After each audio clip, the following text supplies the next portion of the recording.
Le public de Saint-Éloi en fusion devant un PB 86 renversant. Menés de 7 points à 3 minutes 30 de la fin du match, les joueurs poitevins inversent le sort de la rencontre. Une défense au buzzer, 3 interceptions, 2 tirs longue distance. Le promu termine la rencontre par un 15-1 fatal aux Nantais. 3 jours après une victoire à Fos, après avoir compté 23 points de retard, Poitiers démontre encore ses ressources. À la fin, je pense qu'on est à la maison, on est poussé par le public, ça aide un peu, on a 2-3 actions qui nous enflamment. Et voilà, c'est top de finir comme ça. Le scénario idéal pour les supporters, longtemps inquiets de la tournure du match.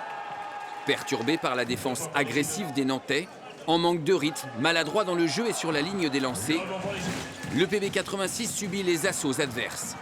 10 points encaissés en contre-attaque en première mi-temps, 37% d'adresse seulement. Le PB 86 est mené à la pause, 41-45. Il compte même 10 longueurs de retard au cours du 3e quart-temps.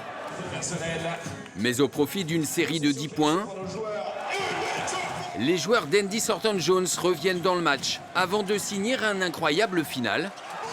Succès 81-74, une 15e victoire synonyme de maintien. De quoi voir plus haut.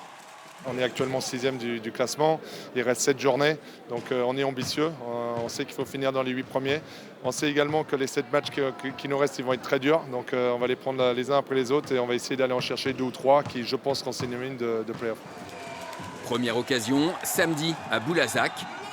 Un déplacement délicat, les Dordognaux sont invaincus dans leur salle depuis 11 rencontres.